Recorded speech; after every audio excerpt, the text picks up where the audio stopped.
नमस्कार बंधुरा am2pm कुकिंगे सबाइके स्वागत जानिए आमी आपनादेर सामने नतून आरेकटी रेसिपि निये चले एसेछि।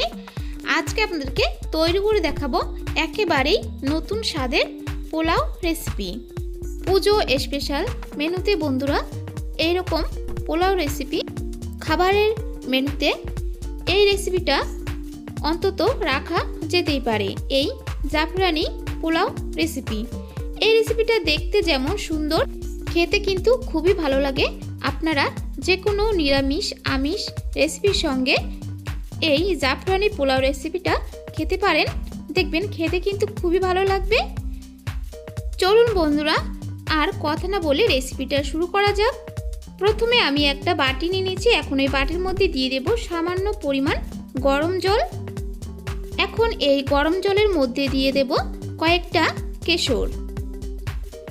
বন্ধুরা তবে আপনারা দুধের সঙ্গে কিন্তু এই কেশর ভিজিয়ে রেখে দিতে পারেন, তবে যদি গরম জলে কেশর ভিজানো যায় তাহলে কিন্তু রঙটা বেশ সুন্দর আসে। এটা আমি এখন ঢেকে রেখে দেব। এখানে একটা মিক্সিং বোল নিয়েছি। এখন এই বোলের মধ্যে দিয়ে দিলাম 1 কাপ পরিমাণ বাসমতি চাল। 3 থেকে 4 বার চাল জলে ধুয়ে নেব। তবে আপনারা যে কোনো আতপ চাল দিয়ে কিন্তু এই পোলাও রেসিপিটা তৈরি করতে পারেন। 3 থেকে 4 বার জলে ধুয়ে পরিষ্কার করে নিয়েছি। এখন এটা 10 মিনিটের জন্য ভিজিয়ে রেখে দেব। এখানে আমি ওভেন জ্বালিয়ে ওভেন পর একটা কড়াই বসিয়ে দিয়েছি। কড়াই গরম হয়ে গেছে। কড়াইতে দিয়ে দেব 1 চামচ ঘি। ঘি গরম হয়ে গেছে। এখন এই ঘির মধ্যে দিয়ে দেব একটা তেজপাতা, পরিমাণ মতো দারচিনি, জয়িত্রী এইভাবে ছিঁড়ে দেব, 2টো এলাচ, 3টা লবঙ্গ। এখন সব উপকরণ ভেজে নেব। সব উপকরণ ভেজে নেওয়া হয়ে গেছে। এখন এর মধ্যে দিয়ে দেব কয়েকটা কাজু বাদাম আর দিয়ে দেব কয়েকটা কিশমিশ। বন্ধুরা রেসিপিটা সম্পূর্ণ দেখবেন, কেটে কেটে দেখবেন না। কাজু বাদাম আর কিশমিশ ঘির সঙ্গে নেড়ে চেড়ে ভেজে নেব।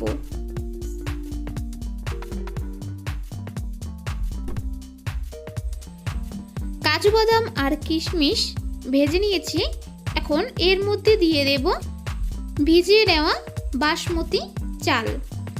চাল ভিজিয়ে নিয়ে আমি ভালো মতো জল ঝরিয়ে নিয়েছি, সেই চাল দিয়ে দিলাম এর মধ্যে।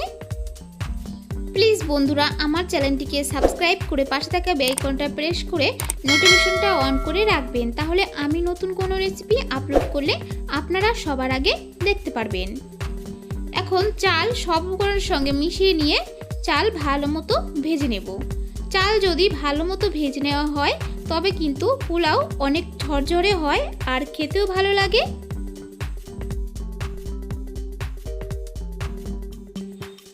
চাল আমি ভেজে নিয়েছি। এই দেখুন বন্ধুরা এরকম ঝরঝরে হয়ে গেছে। এখন এর মধ্যে দিয়ে দেব পরিমাণ মতো চিনি। যে যেমন মিষ্টি খাবেন সেই অনুযায়ী চিনি দেবেন, যেহেতু এটা পোলাও রেসিপি একটু মিষ্টি মিষ্টি খেতে কিন্তু ভালো লাগে। চিনি চালের সঙ্গে মিশিয়ে নেব। বন্ধুরা নতুন কোনো রেসিপি যদি জানতে চান অবশ্যই আমার চ্যানেলে কমেন্ট করে বলবেন, আমি রেসিপিটা অবশ্যই দেব।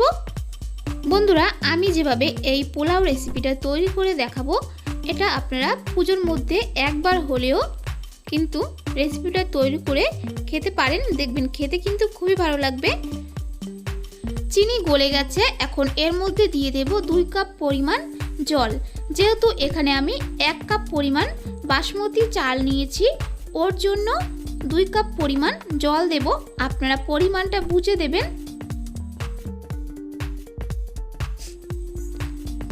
জলের সঙ্গে সব উপকরণ ভালো মতো মিশিয়ে নিয়েছি। এখন এর মধ্যে দিয়ে দেব স্বাদ মতো লবণ। লবণ সব উপকরণের সঙ্গে মিশিয়ে নেব। লবণ সব উপকরণের সঙ্গে মিশিয়ে নিয়েছি। এখন গ্যাসের ওভেন লো ফ্লেমে রেখে 5 মিনিট এইভাবে ঢাকা দিয়ে রেখে দেব। 5 মিনিট হয়ে গেছে। ঢাকনা তুলে সব উপকরণ এইভাবে একটু নেড়েচেড়ে নেব। চাল কিন্তু 80% সিদ্ধ হয়েছে, পুরোপুরি কিন্তু এখনো সিদ্ধ হয়নি। এখন আমি এর মধ্যে দিয়ে দেব পরিমাণ মতো এলাচ গুঁড়ো। এই এলাচ গুঁড়ো দিলে কিন্তু সুন্দর একটা গন্ধ আসবে। আর দিয়ে দেব হাফ চামচ ঘি। যেহেতু এটা পোলাও রেসিপি, ওর জন্য ঘির পরিমাণটা একটু বেশিই লাগবে। এলাচ গুঁড়ো আর ঘি সব উপকরণের সঙ্গে মিশিয়ে নেব।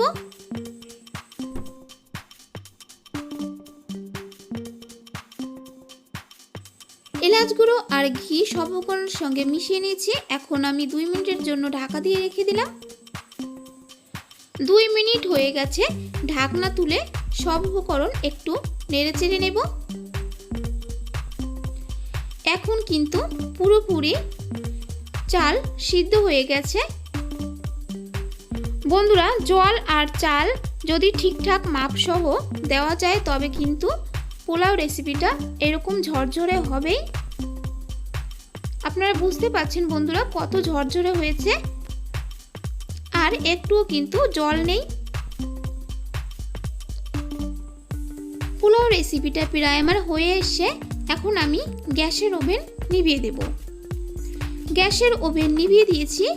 এখন আমি এর উপরে দিয়ে দেব প্রথমে যে আমি গরম জলে কেশর ভিজিয়ে রেখেছিলাম। এখন সেই কেশর জল দিয়ে দিব এভাবে চামচের সাহায্যে। তবে একসঙ্গে কিন্তু সব ভাতের সঙ্গে এই কেশর জল মিশিয়ে দেব না, এইভাবে চামচের সাহায্যে একটু ফাঁকা ফাঁকা করে দেব। অবশ্যই বন্ধুরা গ্যাসের ওভেন নিভিয়ে দিয়ে কিন্তু এই কেশর জল দেবেন। এইভাবে যদি ফাঁকা ফাঁকা করে কেশর জল দেওয়া হয় তবে কিন্তু পুরো ভাত হলদে হবে না, কিছুটা ভাত সাদা থাকবে আর কিছুটা ভাত হলদে হবে।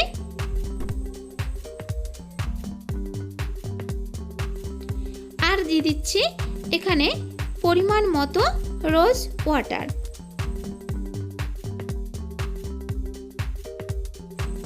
রোজ ওয়াটার দেওয়া হয়ে গেছে। এখন 5 মিনিটের জন্য ঢাকা দিয়ে রেখে দেব। ওভেন না জ্বালিয়েই 5 মিনিট হয়ে গেছে। ঢাকনা তুলে এখন সব উপকরণ মিশিয়ে নেব। বন্ধুরা, আপনারা দেখতেই পাচ্ছেন সব পোলাওটুকু কিন্তু আমার হলুদ হয়নি, কিছুটা পোলাও হলুদ হয়েছে আর কিছুটা পোলাও সাদা আছে। এই রকম পোলাও রেসিপি যদি আপনারা বাড়িতে তৈরি করেন তাহলে দেখবেন বাচ্চা কিংবা বড়রা সকলেই এই রেসিপিটা পছন্দ করবে। একেবারেই আলাদা স্বাদের পোলাও রেসিপি একদম তৈরি হয়ে গেছে। বন্ধুরা, রেসিপিটা কেমন লাগলো অবশ্যই আমার চ্যানেলে কমেন্ট করে বলবেন আর লাইক শেয়ার করতে একদম ভুলবেন না। বন্ধুদেরকে সম্পূর্ণ রেসিপিটা দেখার জন্য অনেক অনেক ধন্যবাদ। আজ তাহলে এই পর্যন্তই। আবারও কোনো নতুন রেসিপি নিয়ে আপনাদের সামনে চলে আসব। আপনারা ভালো থাকবেন, সুস্থ থাকবেন।